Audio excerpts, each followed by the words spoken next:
Black women are availing ourselves to all of the options that our hard work and circumstances currently afford us.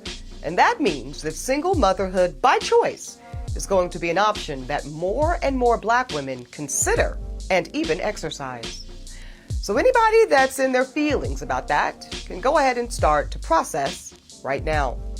Not only did Black men not choose her, the white man that she went and got with dumped her as well. So now she is just this angry, bitter Black woman who wants to push that on other Black women. And so here we go again, back with another one. Welcome to the Dark Times channel. And before I get started, make sure you guys go ahead and hit that like button for me. And if you're not new to the channel and you enjoy the content on this channel, make sure you go ahead and hit that subscribe button for me as well. And so let's go ahead and get into it. And so I've done a few videos in the past about Eboni K. Williams and some of her treachery as it pertains to the so-called Black community. And so here she goes again. She's back at it again. She cannot help herself. Because Black women that have the privilege to embark upon this expensive and oftentimes lengthy process will increasingly decide to forego marriages and partnerships that do not serve us and that are not in our best interests. And now that bypassing those insufficient relationships does not have to come at the expense of motherhood, well, frankly, it's a whole new world. A world in which Black women are no longer subject to the desperation of being chose, because now we get to do the choosing. And so that statement alone right there is a mouthful. Her last statement, she said, now we get to do the choosing. Women have always done the choosing. Well, I'm not going to say always, but in the modern world, the woman has always done the choosing. If a woman is into a man, she's going to let him know. She's going to give him some cooperation, show him some interest. And in return, that man is going to show her interest. But the problem with a woman like Eboni K. Williams, like I said before in previous videos, Eboni K. Williams, like a lot of women in her position, that chose to put their career first. And if that's what she wanted to do, that's what she wanted to do. But there's a price and there's a cost for everything. And so because Eboni K. Williams put her career first, I'm pretty sure she let a lot of so-called good men, a lot of so-called good Black men out of her life. I'm pretty sure a lot of good so-called Black men were in and out of her life because she chose to put her career first. And that's okay because that's what she wanted to do.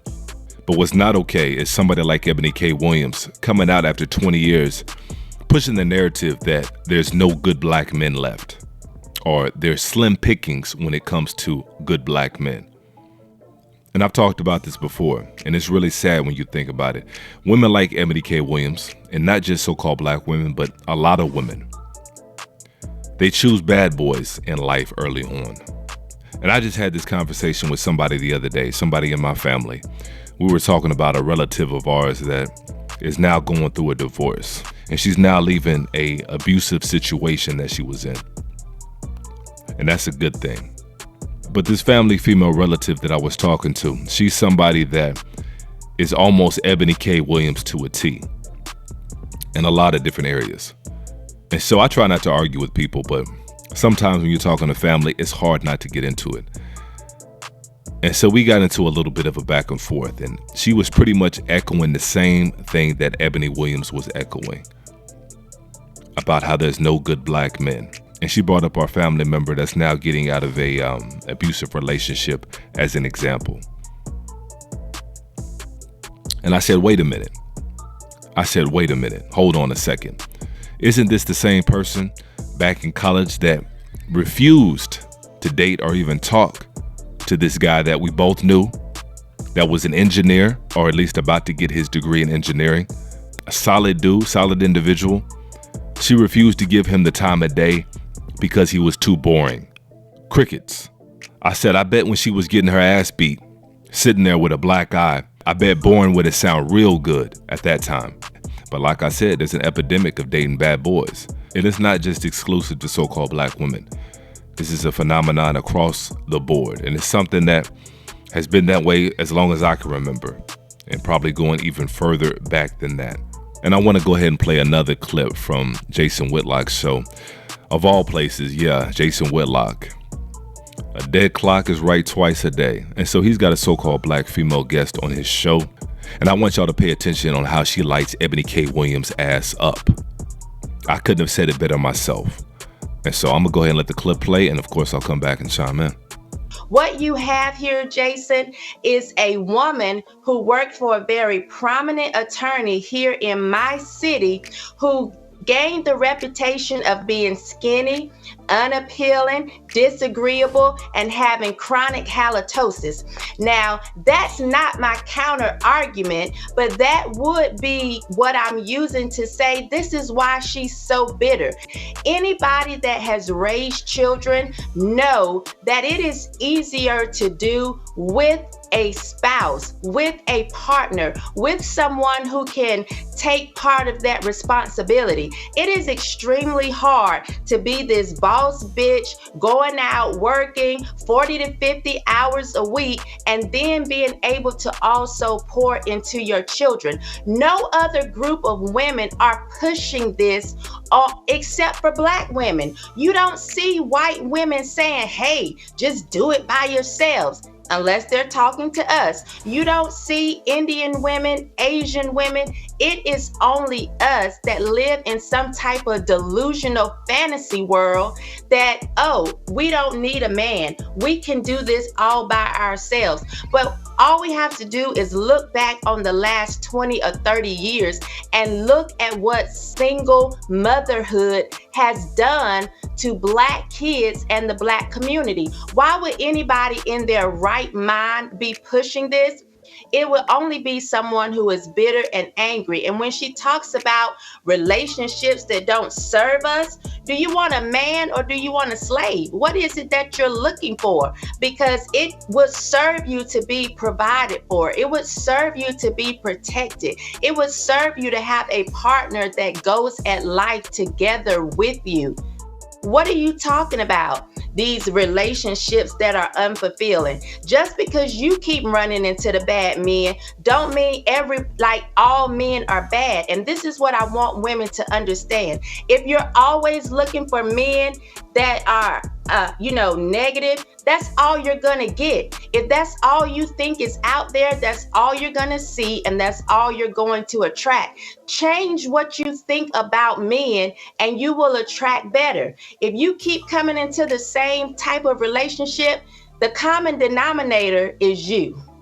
And so, like I said, I couldn't have said it better myself when speaking about Miss I Wouldn't Date a Bus Driver, aka Miss Ebony K. Williams. What kind of woman, or better yet, what kind of mother to be, who's in her right mind, would want to raise a child alone? Ebony K. Williams would rather raise a child alone than join with somebody who happened to be a bus driver and create a family dynamic. That's how far we've come when it comes to this materialism. This is exactly what it's come to.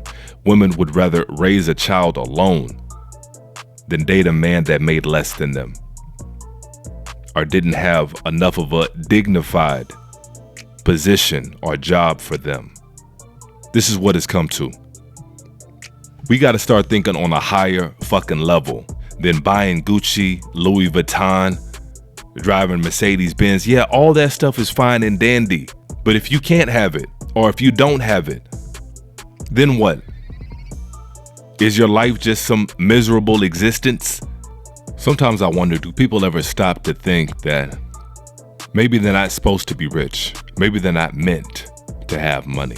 And I know that sounds like a crazy thing to say, especially in the times that we live in with this materialistic prison that we're trapped in. I know that sounds like an absurd thing to say, but just think about it for a second. It tells you right there in your scriptures, for all you so-called Christians that are listening. I believe it's in Matthew. Jesus says to his disciples, I tell you, it is hard for a rich man to enter into the kingdom of heaven. And then he follows it up. He says, again, I tell you, it is easier for a camel to pass through an eye of a needle than for a rich man to enter into the kingdom of God. People ever stop to think and critically think when they're reading these scriptures and trying to get an understanding? People seem to bypass that one every Sunday, or they'll find some justification for that particular verse in the scriptures. And for some of y'all wondering, I do reference the scriptures and the Bible from time to time, but by no means is that the only book that I read. He who knows one book knows none. And so when I do reference the scriptures, it's because that I know the majority of people have somewhat of an understanding of the scriptures. So that's an easier book for me to reference, and anybody who's listening can have some idea to what I'm talking about. And so in case you were wondering, that's the reason why I draw upon the scriptures from time to time. I'm not saying people shouldn't try to get as much money as they can while you're down here, while we're physically trapped on this earth. I'm not saying you shouldn't try to get as much money as you're supposed to get. But if you get it, you get it. And if you don't, you don't. It shouldn't make any difference. That shouldn't be the end all be all of your existence here and your happiness and your well-being. They have nothing to do with one another, or at least they shouldn't. And if they do, you need to check yourself. And so I think that's going to be a wrap on this particular video. Definitely chime in the comment section on this one. I'm going to try to be active in there as well. And make sure you guys hit the like button for me. And if you haven't subscribed to the channel, make sure you go ahead and do that as well. And as usual, peace, chaos.